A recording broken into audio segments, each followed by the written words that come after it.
Now let's see the living room.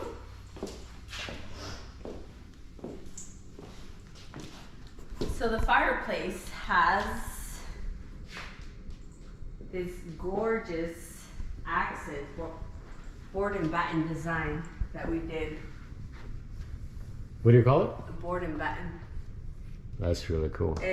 I love it. It's cedar mantle, and we added this nice accent tile to the face of the fireplace. Look how big this is.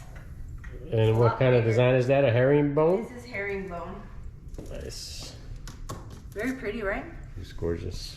Shout out Miguel for doing this beautiful design over here. Staging, they did incredible. They matched the design of the house. Yeah, that's the design squad for you guys. Amy and Nikki amazing. killed it. Yeah.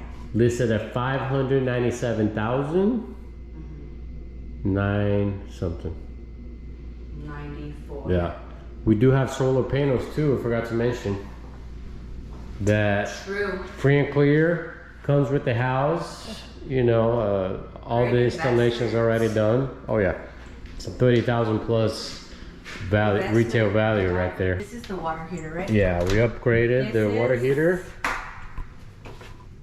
Used to be a gas old system. We upgraded to a tankless water heater and high capacity, so everybody can shower at the same time. Come on. And that thing gets hot.